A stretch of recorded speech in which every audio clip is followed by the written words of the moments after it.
I'm Chris Collinsworth. Be sure to check out the PFF Fantasy Podcast as our experts give you the edge on the waiver wire, start-sit advice, and DFS suggestions. Download and subscribe on iTunes or on your favorite provider.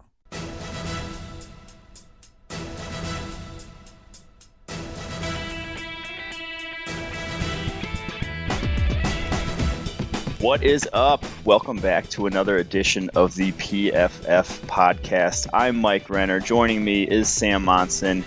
We're recording this on Monday, February 27th, and it is franchise tag season. We just had multiple guys franchise today. Chandler Jones was the first to go. Arizona locked him up for at least the next season. Kawann Short was next a little later on in the day. The Panthers saw what their defense looked like when he wasn't providing enough pressure there early in the season and decided that they needed to keep him on the interior of that defensive line. Sam, what do you think of the moves? I think we talked about this last week when we broke down the top 20, that these were guys we anticipated going back to their respective teams. Do you think they made the right call on both of those? Yeah, Short in particular, I think, was the obvious one. That's just a case of we'll put the tag on him now, we'll try and work out that long-term deal, and it's just, it's an insurance policy. We'll make sure he's not going to go anywhere, but we want to get him locked down long-term. The Chandler Jones one, I think there's a little bit more nuance to it. It wouldn't shock me if he was playing for under a 1-year deal, even if they couldn't get a long-term deal worked out. I just think it's not so much that I wouldn't sign him long-term, but I think there are more question marks there than there are with Kawann Short in Carolina. I think they know that Short is this dominant elite force. They know what they're going to get. There aren't that many risks. With Jones, I think there's a few more risks and a few more question marks, and it's not that they don't want to sign him long-term, but it's going to make those negotiations, I think, a little bit trickier than they would with a guy like Kawann Short. So it wouldn't shock me if they hit a stalemate at some point in those negotiations and he ends up playing at least, for a short period of time under the franchise tag. Yeah, that's always the biggest thing when you have an edge rusher like Chandler Jones is the asking price. It's going to be how much are you going to be willing to pay a guy like that, because he's had multiple seasons of production, and as a first-round pick with that first-round pedigree, guys, that price tag always just soars sky high, and so he might be asking for Von Miller type money when he's really not at Von Miller type performance. I mean, he's very good. He's going to be a guy who's going to be consistently around 10 sacks. He's going to consistently pressure opposing quarterbacks, but he's not elite pass rusher where you're going to pay him around the $20 million tag and feel confident in that, but that's probably where he's going to be asking. So I can see him maybe just playing on a 1-year deal here and then having another negotiation next offseason. I mean, if you just look at the list of tackles that he went up against this season, this was by far the best pass rushing grade of his career. Actually didn't have the most number of total pressures that he's had in his career. He's had 2 seasons with more total pressures, 2015 and 2013, but the grade was higher because he was getting pressure, more decisively, more quickly. There was less cleanup pressure involved, less kind of pursuit. He was actually beating guys to get the pressure. The caveat to that is when you look at the guys he was beating, you've got 2 games against George Fant and the Seattle Seahawks. You've got a game against TJ Clemmings and the Minnesota Vikings. We've said enough about TJ Clemmings at this point. But we're talking 5 games in the course of the season going up against tackles with a PFF grade of under 40. He only basically played 3 guys with a grade over 75 all season long. So he just had this murderer's row of ridiculously, whatever the opposite of a murderer's row is, actually, of just horrendous tackles he was going up against. Yeah, and the NFC West, it's not going to get any better in terms of tackles. Joe Staley's on the downside of his career. He might be, heading to retire soon. So if he is there long term, he's going to be going up against a few tackles there. Greg Robinson, George Fant, who just have no business being on an NFL field right now. So yeah, but you want that. I think there's that thing that we always talk about, the guy who can beat up on the bad tackles. That still has a ton of value in the NFL because, well, there are a ton of bad tackles in the NFL. It does, but this is what makes those contract negotiations really tricky. It's a really valuable thing to have a guy that will dominate a bad tackle, because once you run up against him, that guy's going to get a certain amount of pressure in a game. But the question becomes, how easy is it to replicate that?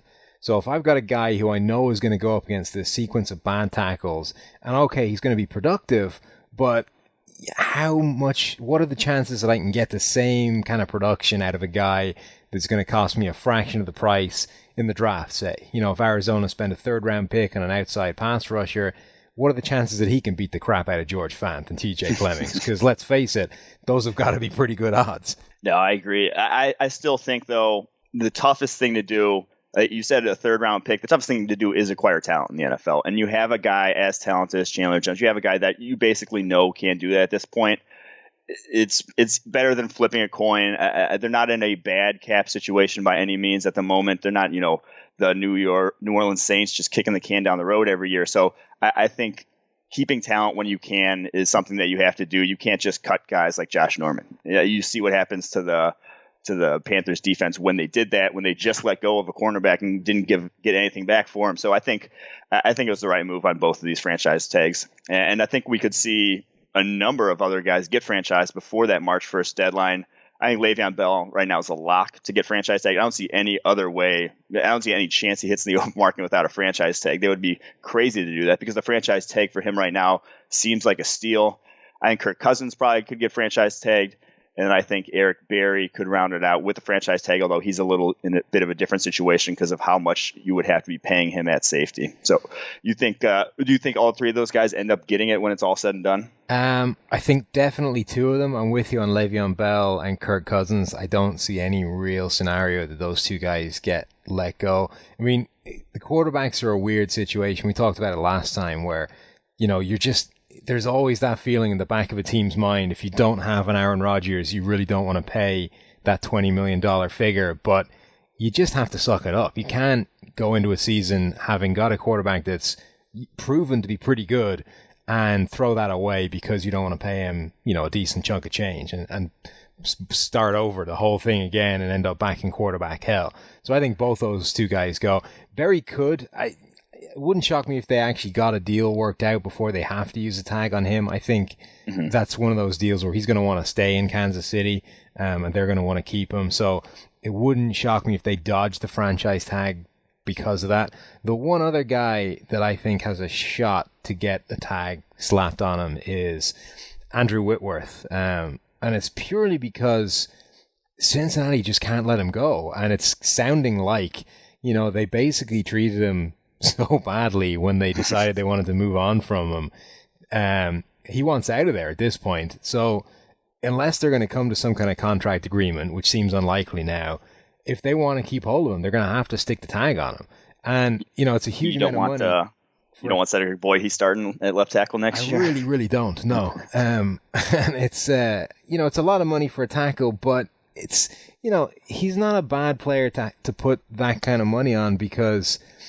Yeah, I mean, he's 35 years old, which is crazy, but he's still playing, as one of the top 3 tackles in the NFL. So I think it's very, very likely that he would justify that money in over a 1-year span. And then, you've got at least a year to try and buy a backup plan again and try the whole thing again.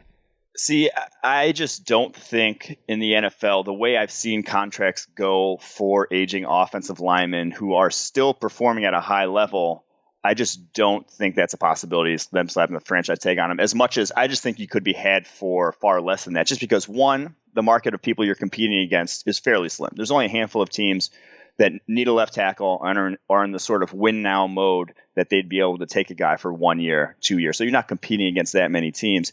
And two, just the fact he is 35. He is going to be 36 during next season. That's just teams are scared of that sort of injury risk, even though there's little doubt in my mind, even at that age, he'll still be one of at least an above average tackle next season in 2017. So that's not a huge risk for me, but just in terms of what I've seen from NFL teams around the league, they're so afraid of that, signing a big money guy who's over the age of 30, who's in his mid 30s and having him get injured like Evan Mathis last year. That I just don't think it'll end up happening. He was the number 2 rated tackle with us this year. He had a 91.3 grade. The only guy with a better grade was Trent Williams, who missed 4 games of the season suspended. Yeah. When you look at the numbers, they're insane. He allowed 14 total pressures all season long. I think I ran up all the pressures allowed by anybody that played tackle for the Vikings this past year, and they combined for 120. So Whitworth allowed less than 10% of the total pressures that the Minnesota Vikings allowed just at the tackle positions this year. I think the Vikings, given what they did last year, would definitely throw money at Whitworth if he hits the open market. Oh, yeah. I mean, I definitely agree. The Vikings would be licking their lips if they saw him on the open market just because of how just awful they were. Well, we won't mention them again, but we all know what we're driving at here. I mean, there will be a handful of teams, but again, I just don't see the price going that high to justify a franchise tag. So we'll see what they do with him. And it's crazy to me the fact that they're prioritizing Whitworth over Zeitler right now. It's from all reports out of Cincinnati, but that's just my take. And let's move on from the franchise tags to guys getting released, guys getting cuts, and Sam's favorite guy, Andrew Hawkins, the slot receiver for the Cleveland Browns, gets released today. And there's not a slot receiver, Sam, that you will not absolutely love more than anyone else on the planet. But I think you have a special place in your heart for Andrew Hawkins. So tell us why this was the wrong move, Sam. It's true. I do love a slot receiver, and I'm a big fan of old Andrew Hawkins. Going way back to the days of Michael Irvin's TV show, what was it, Fourth and Long?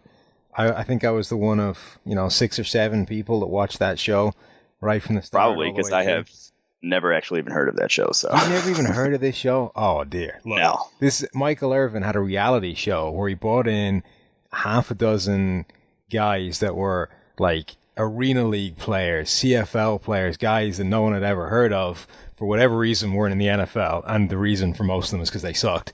And he basically had them learn special teams. His idea was, look, if you're going to make it in the NFL being a nobody, you're going to have to dominate special teams, and you're going to have to be one of these guys that teams will keep on the roster, like a Brandon Tate as a special teams, or Matthew Slater as well, like a special teams ace who may earn himself a few snaps playing wide receiver or the cornerback.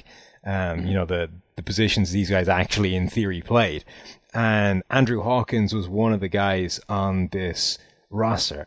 I think I can remember 3 of the players on it. One of them was Eddie Moten, who is some sort of Arena League legend, I guess, if Arena League has legends of guys that only played in Arena League and nowhere else. I can't remember the name of the guy who actually won it, but Andrew Hawkins was clearly the best guy in this entire series. And Jesse Holley. Yes, Jesse Holley. And he was the guy that won the contract with the Cowboys and stuck around. So Andrew Hawkins, I think, and Jesse Holley were the final 2. And Hawkins was like, 5'8" or whatever he is, 175 pounds. Jesse Holley was actually, wide receiver sized and therefore won this contract. But I thought Hawkins was the better player, not just as a receiver, but, gave everything as a special teams guy as well and deserved a shot.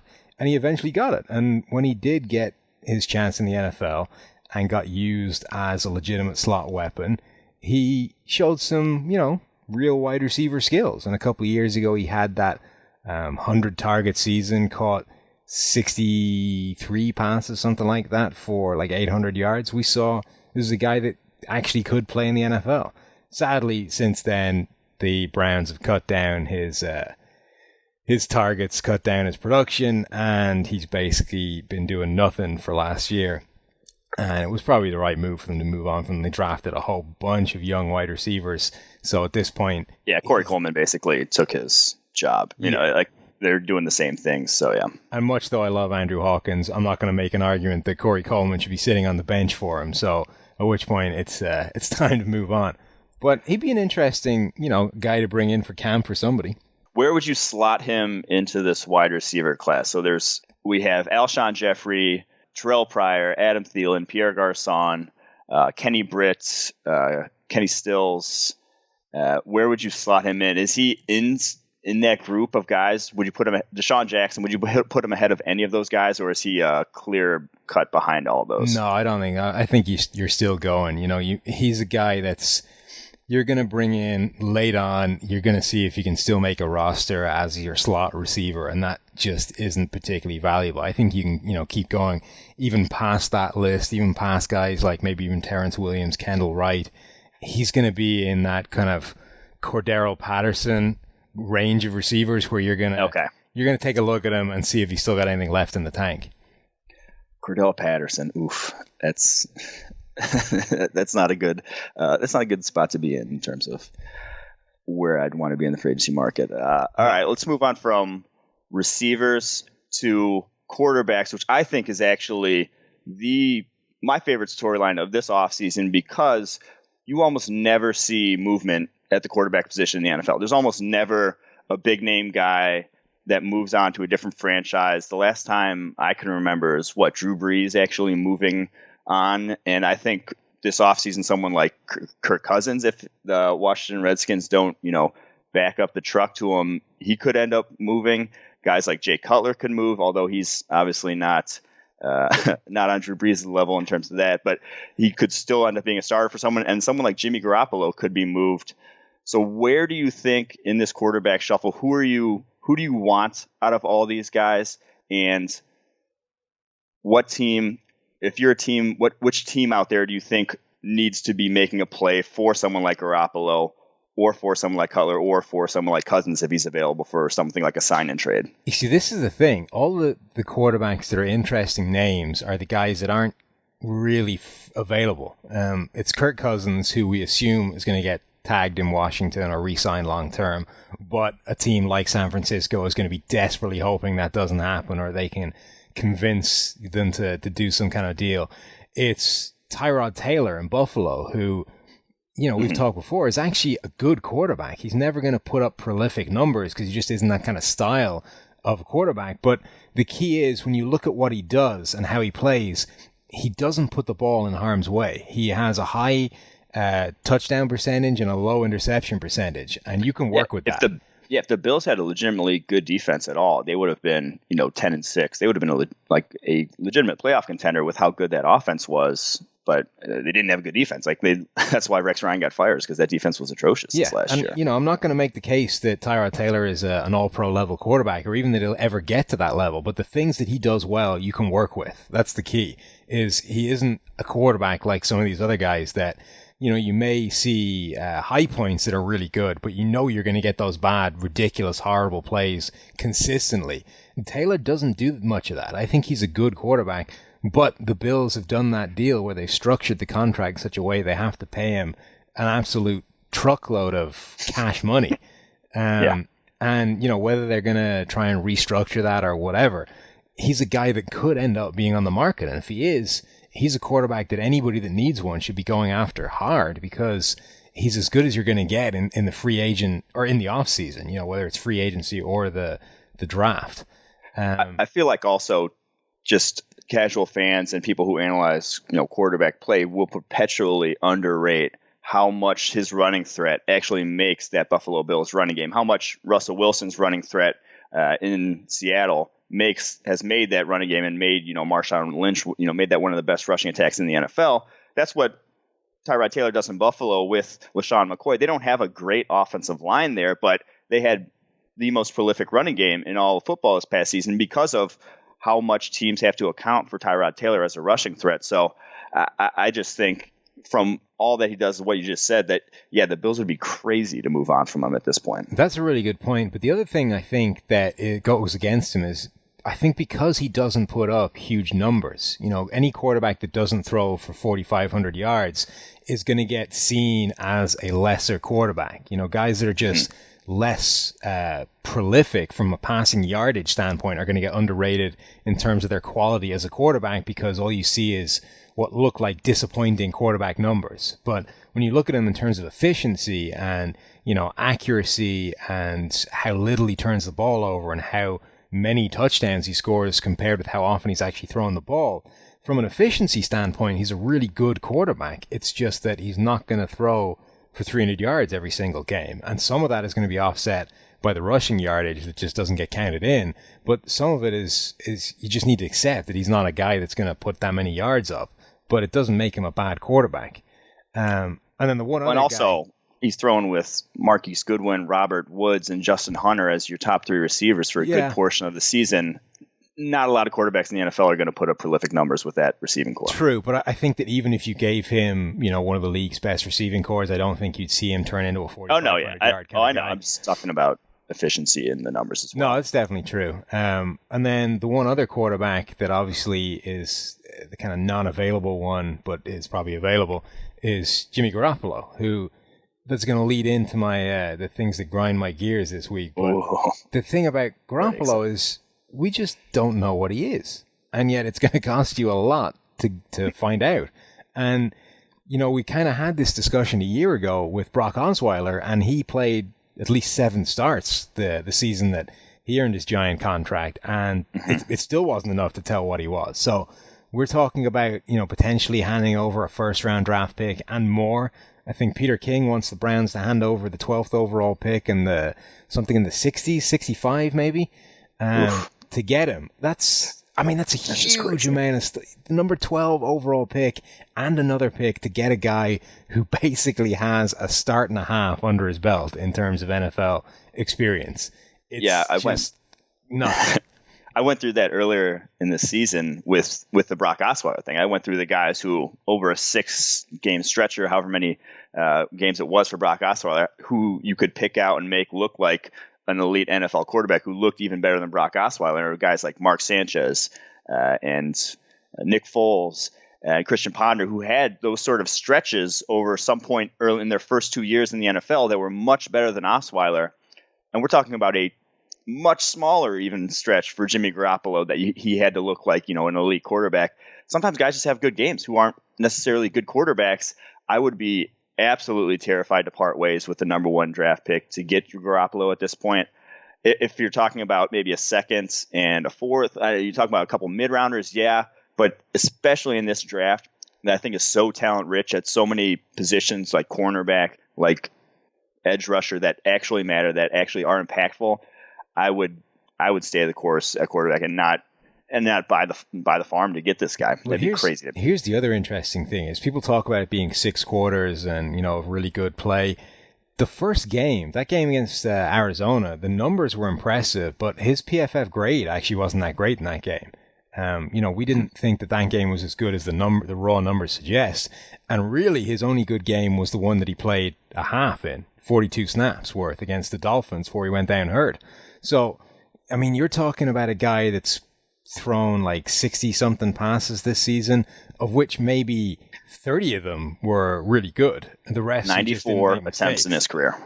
94 attempts in his career. It's like, even just this year, if you look at quarterbacks that you could make the case were amazing, if that was all you were looking for. I mean, you could make the case that Matt Barkley looked like a stud. And he had a hell of a lot longer of good play than Garoppolo did. We were saying that, you know, we were waiting for the wheels to fall off the Matt Barkley wagon, and eventually they did in spectacular fashion. The last 2 weeks of the season, he was a disaster.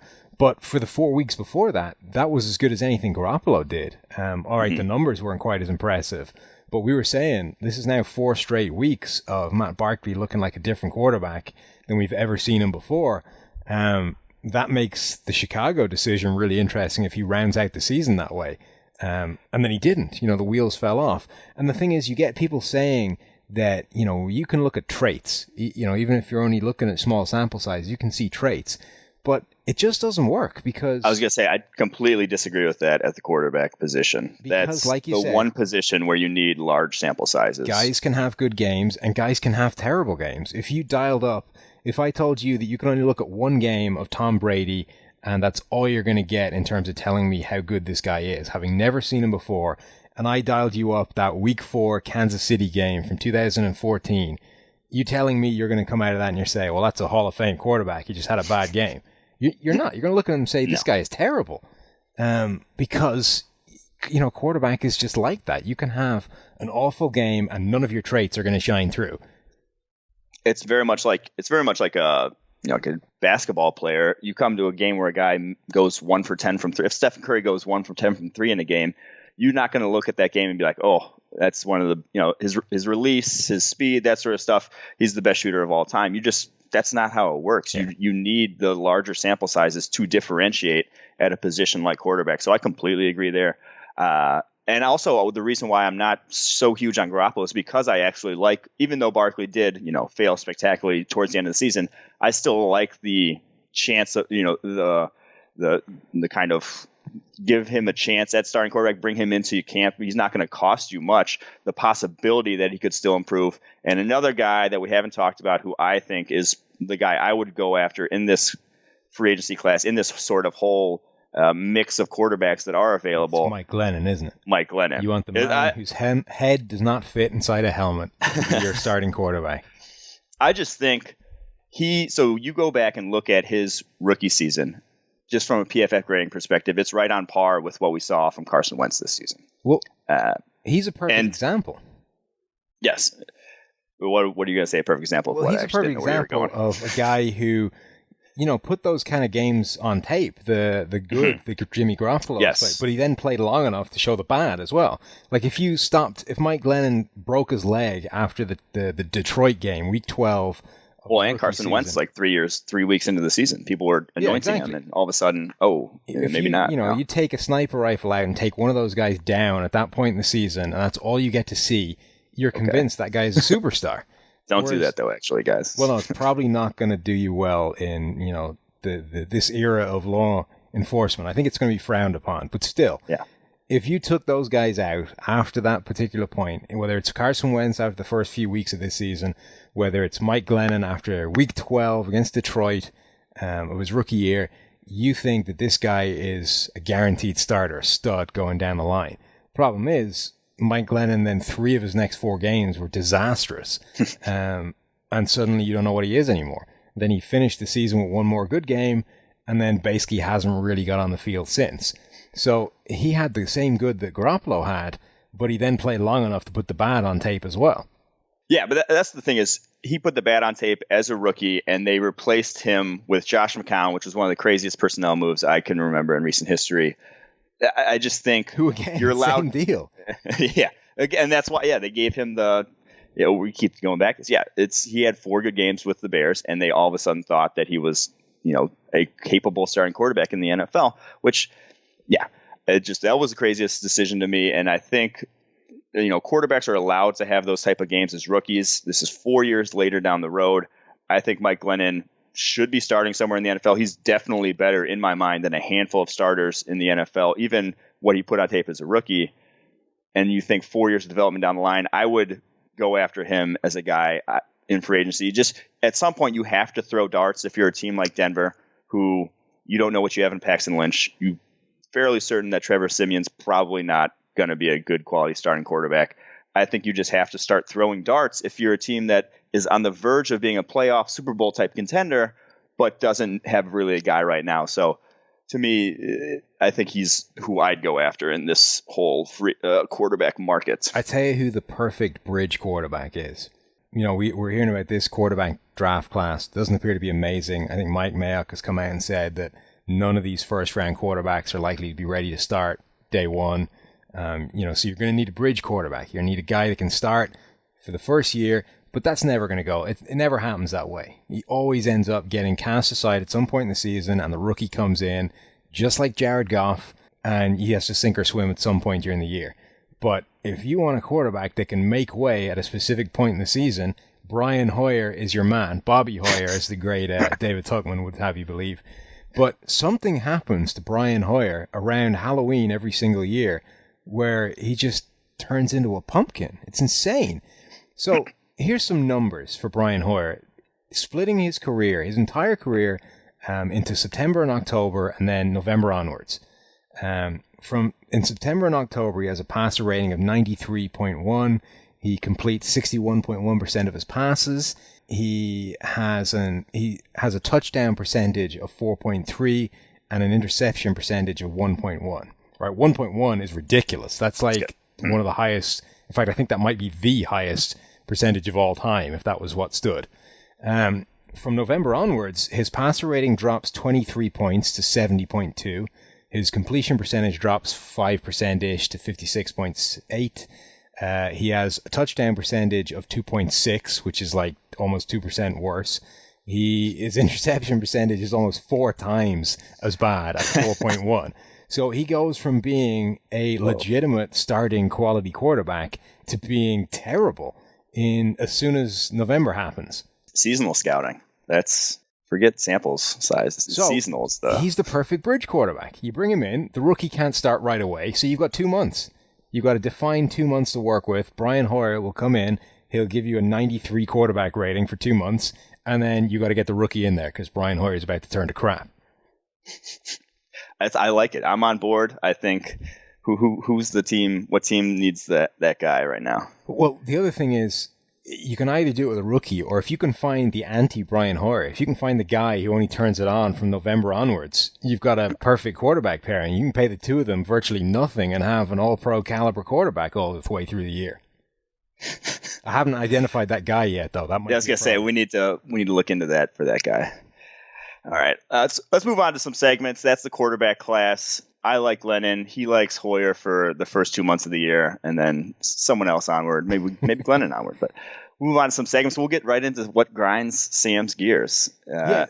Last week was great. I loved it. Let's you got to build on it though. What do you got this week? It's not going to be as good as last week. We've kind of covered it already, but it is this sample size thing, and it's the way that people want to make massive, sweeping, definitive evaluations on a guy based on 1 or 2 games, and when you can't. I mean, you can make anybody look amazing or terrible based on the games you pick, and it's a little more difficult to do if you're doing entire game tapes. But we used to do some agent reports for player agents, and one of the deals is they would go into negotiations and they'd use PFF data to try and make their guy look as good as possible. It was part of their negotiating tactic with NFL teams.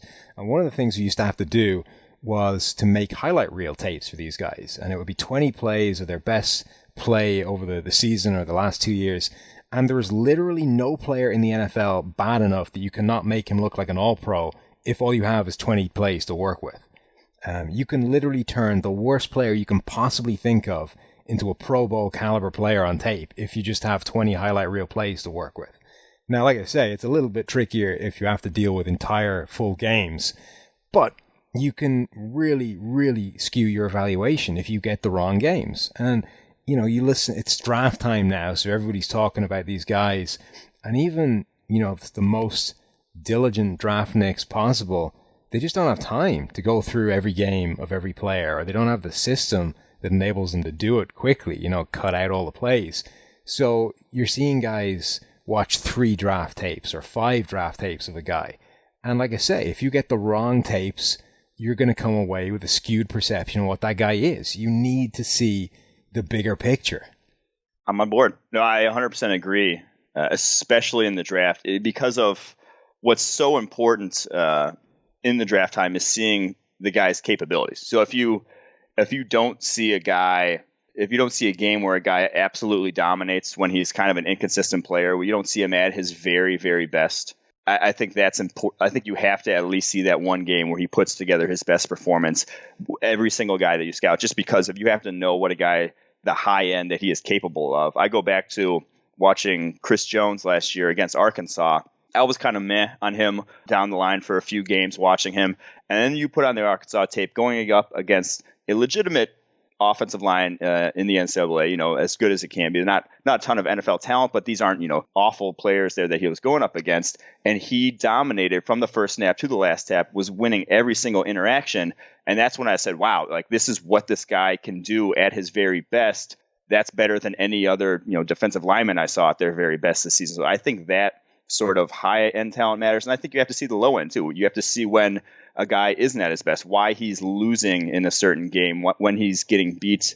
I go back to Vernon Hargreaves last year against Michigan, just got absolutely torched. If you didn't see that game, you'd probably come out with a different opinion of Vernon Hargreaves. But you saw the kind of bad that we ended up seeing as a rookie of him in off coverage, that he just didn't quite read well from that off coverage in that Michigan game. So, and that translated a little to his rookie year. So I think you have to see the very good and the very bad. You can't just pick 3 games at random like you said. It's not always logical either, because a lot of these guys, I'm not kind of trying to rag on people, because like I say, a lot of it is a time issue. You've got to get through X hundred prospects, and you just don't have the system set up to give you all their plays in one group the way some places have. You have to actually go through and watch game tape by game tape, and that's just going to take you an incredible amount of time.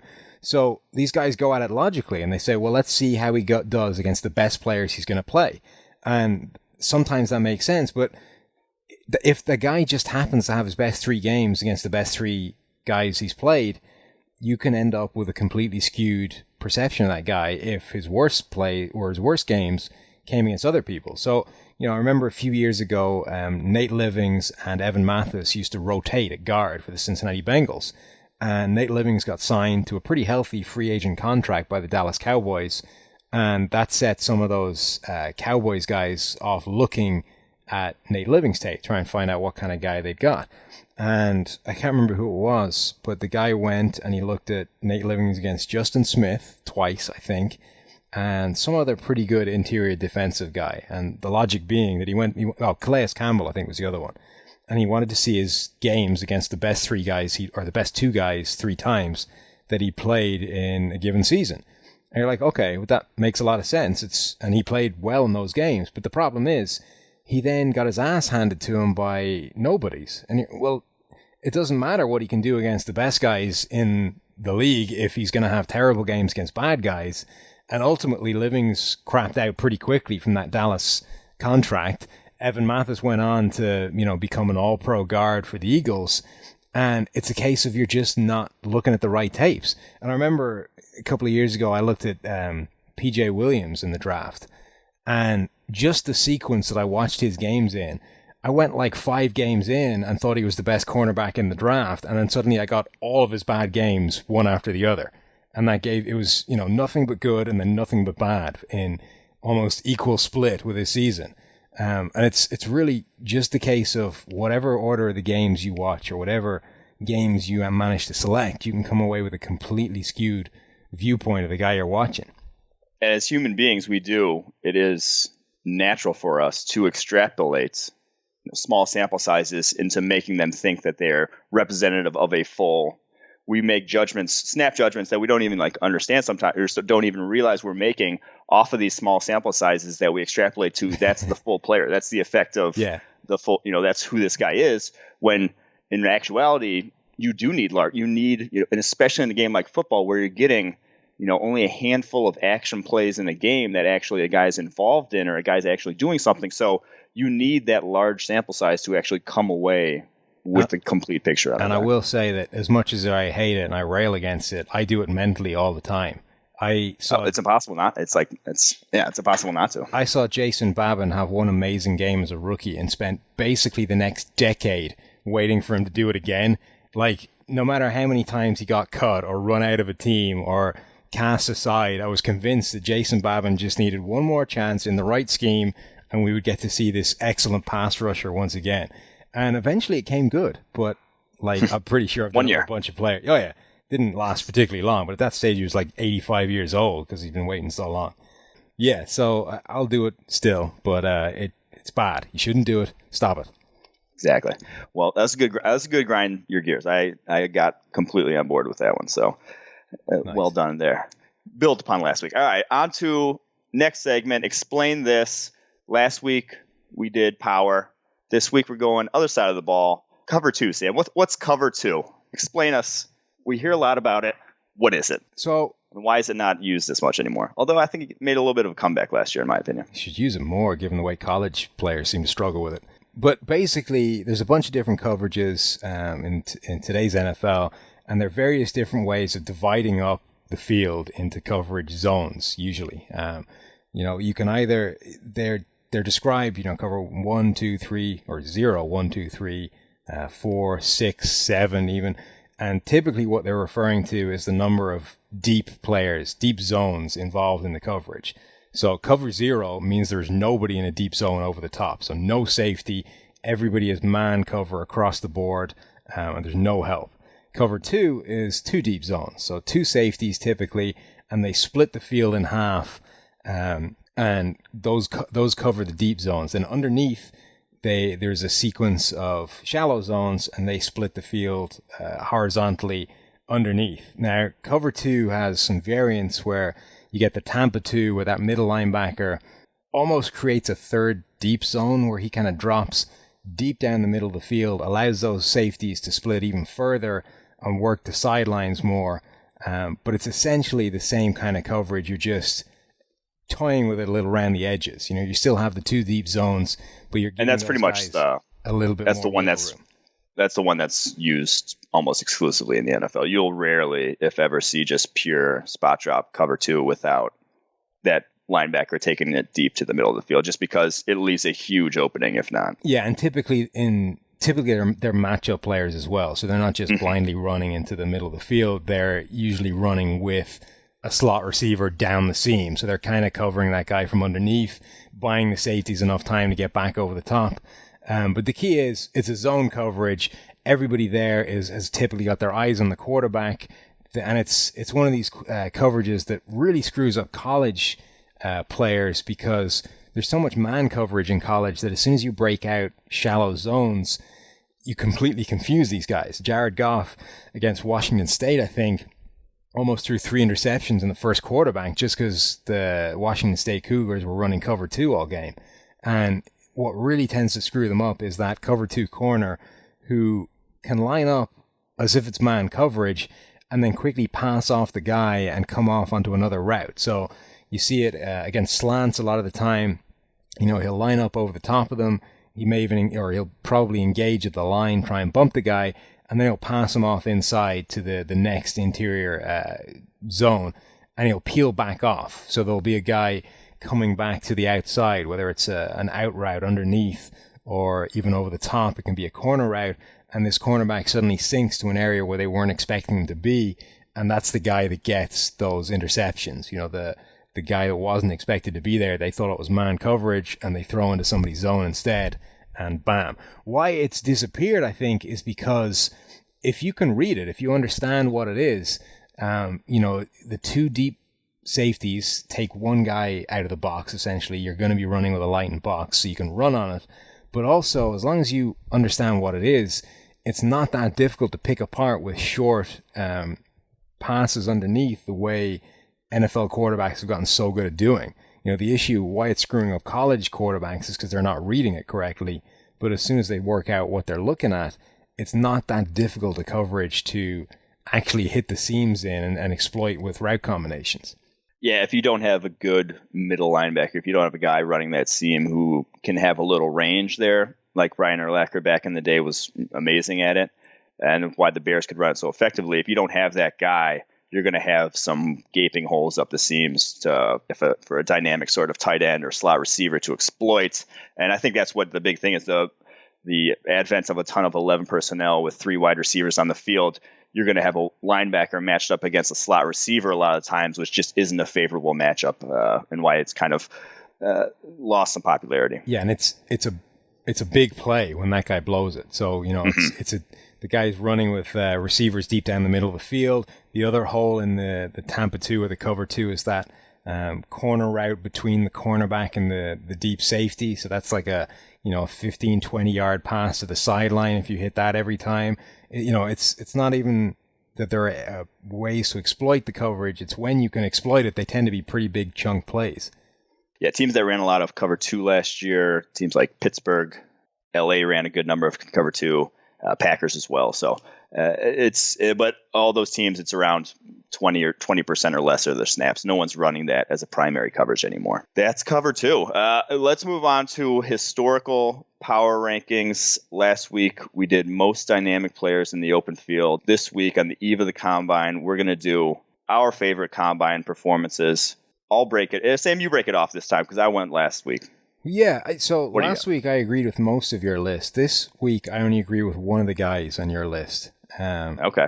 So you've being a young pup, you seem to have been very recent in your historical Combine dominant performances. We're getting more athletic as a species, Sam. Well, yeah, you say that, and yet we're going to go back into the archives a little bit for some guys that really blew the Combine away. The first and most obvious one is, I think, Chris Johnson. Anyone who sets the all-time 40-yard dash record at 4.24 is a guy that just torpedoed the Combine. I mean, he went there. Everyone knew he was fast on tape. It was pretty obvious to see, but nobody, I don't think, quite knew it was going to be that fast. And it's almost, the quicker you get and the further towards 4 seconds flat you get, the harder it is to make any kind of incremental gain. So, 4.35 is really fast. 4.3 flat is lightning. Anything under 4.3 is pretty insane. And to, add another 600ths of a second on top of that is just ridiculous. So Chris Johnson, I think, was one of them. Dontari Poe is another one. Who, this isn't going that far back, but we're going to work back in time. Bear with me here. But Dontari Poe had one of those workouts that everyone just looked at this 346-pound guy doing what he was doing and thought, you're not supposed to be able to move like that. Like, aside from just the numbers, he ran a 40 time that was under 5 seconds, which, is not fast, but for 346 pounds it is. He put up 225 44 times, which is one of the best figures in combine history. But just the movement skills, when you watch them do drills and you watch this guy dance around, like, the absolute cliche of a dancing bear was what Dontari Poe did. And every single person looking at this workout was just like, well, those are ridiculous movement skills. We need a guy like that. It's crazy to me that with Poe, you have this guy who's 346 pounds, and he put up these freakish numbers, and then the Kansas City Chiefs decided we're not going to take him off the field the first 5 years of his career. He's played over 4,500 snaps in 5 years. That's over 900 snaps a season, which is unbelievable. I feel like they almost ruined his career in terms of you just can't, at that weight, play that effectively. You just can't. I think that's kind of why, though, in that, you saw this guy moving around like that and you thought, well, this is an every down player now. This isn't, just a nose tackle. We're wasting him if we only play him for 350 snaps in a year and then take him off the field anytime we go to nickel. This is a guy that can move like a defensive tackle that we want on the field every time. So that's 2 down. And the next one, we're going way back. Deion Sanders, prime time. The guy that ran the 40 so fast, he ran clean out of the stadium, got in a taxi and went the hell home. I don't know how true that story actually is, because the only person that ever verifies it is Deion Sanders, who, let's face it, has something of a lot of things. Yeah. He's something of a horse in that race in terms of protecting that legacy. But the story goes that, Deion Sanders was supposed to be another one of these all-time fast guys. He had his chance, turned up at the combine, ran a hand-timed 4.2 something 40-yard dash, and knew that the time was so good that was all he needed to do. I answered the question about my speed. I put this time on tape. I'm done. I don't need to do anything else. I've shown them I'm a 4.2 guy. I'm out of here. And ran out of the stadium, just went home. How do we not? So that brings me to a good question. How are there not reliable numbers from anything before like 2005, 2006? It seems like you can't just find it's not readily available. I think probably because it was this hand time stuff. Yeah, it was just a bunch of, there was no actual. Yeah, it was the official guy you took your own time and then on the TV now where you get the first run, the unofficial run, the second unofficial run, and then the official run that's like 2/10 different. I think it's because there was no official time. It was just the first 2, which could be anything, So and that's another reason that anytime you see anything below a 4.2, it's almost certainly bullshit. It's never happened. There's never been a verifiable anything below a 4.2 that compares with the times the guys like Chris Johnson and those guys are running, because either you're on a surface that is dramatically faster than the combine at Indy, or you're talking about hand timings where you've got like a 0.2 margin of error anyway. Yeah, I mean, and we've had guys go to the NFL combine who have run sub 10 second, 100 meters and not put up sub 4.2s. So world-class guys, world-class athletes go to the combine and still don't put up those kind of numbers. So, yeah, I'll call BS on any sub 4.2. All right, the next one, the Great White Hope, Matt Jones, 6'6" and 240 pounds, ran a 4.37 40, jumped I think 40 inches vertical, was supposed to be this absolute physical freak stud wide receiver. Went to Jacksonville, crapped out of the league, just wasn't very good. But combine legend. That was a legendary performance. I mean, legitimately 242 pounds, 4.37. It's almost like, how was he bad in the NFL? We talk about Calvin Johnson and the physical freak he was. Matt Jones basically put up Calvin Johnson numbers. It's just he was a white guy, wasn't very good at playing football. I mean, it was Vernon Davis as well, about the same numbers, about the same size. And Vernon Davis wasn't a particularly fluid catcher of passes, but he could at least get open because he has linebackers guarding him. Jones really pretty surprising. I guess I don't want to say to his credit, but in defense of Matt Jones, he was a quarterback at college, so he wasn't like, you know, he was starting from kind of behind the eight ball in terms of moving to receiver and being a natural pass catcher the way those other two guys had at least got experience doing that. So that's 4. I guess the one you've got to end it on, even though this is before even my time, is Mike Mamula, the ultimate combine cautionary tale. A guy who, before anybody was really working out for the combine and you know, the way everybody now goes into like combine prep camps and everybody is running, you know, everyone was working out for months doing nothing but specific drills that will get you better at combine numbers, whether it's the 40-yard dash, whether it's your 3-cone, whether it's the bench press. It's all these guys are doing is working on how to get better at these tests. Mike Mamula was the guy that basically invented that. I mean, he went off, got himself awesome at all these combine drills, blew up the combine, 6'4", 250 pounds, ran in the 4.5s, you know, put up 20-something reps, and also dominated the Wonderlic, whatever that does for you. 49 the Wonderlic, insane. It is. Yeah. You know, got drafted high, busted, was a terrible football player, turned out, but dominated the combine. Probably fall back in that Wonderlic. He's probably doing all right. What are you doing now? 7th overall pick in 95. That's only played 5 seasons. Yikes. Well, yeah, I went a little bit more recent because I focused a little more on the numbers and what I could actually verifiably report. And if you leaving off the fact that Byron Jones broke a world record at the combine, Sam, is just an oversight on your part. I mean, there's no other way to describe it. Yeah, but it was a world record for jumping. Nobody really cared about those. He jumped 8 inches farther than anyone else has ever jumped at the combine. Almost a full foot farther. That's, I mean, he jumped 12.3 in the broad. The next best ever, 11.7. That's just an oversight on your part. You're just wrong there. He was the most impressive combine performance. 44.5-inch vertical, sub 4 shuttle, sub 6.8 3-cone. Didn't do bench and didn't do a 40, but it's every drill he did was absolutely lights out. He's number 1 in my book. Then Vernon Davis, another fairly large oversight on your part. He was basically he's the one I agree Matt with. Jones, except for the numbers were more impressive than Matt Jones. Same 40 time, higher vertical, 33 bench reps at 6'3", 254, 10.8 broad. I mean, just ridiculous numbers.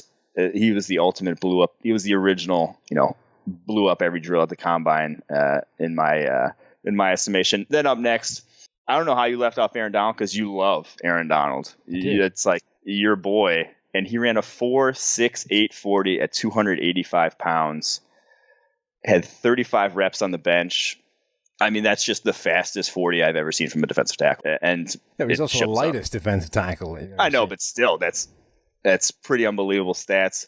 This next guy I'm going to put is the only guy that I put that really did not do anything in the NFL. And I've always pointed back to him being like, you know, combine, not really everything. Josh Robinson, cornerback from Central Florida. He ran a 4.33, had a 6.55 second 3-cone, over 11-foot broad jump, 17 reps at under 200 pounds. I mean, he's a freak of nature, not an NFL cornerback, though. So yeah, he had a really good buyer beware. It's a ridiculous compliment. Even just in the drills, you know, the ball skills drills that the cornerbacks do, he was catching everything there. Actually looked legitimately impressive. Just apparently didn't translate to the field.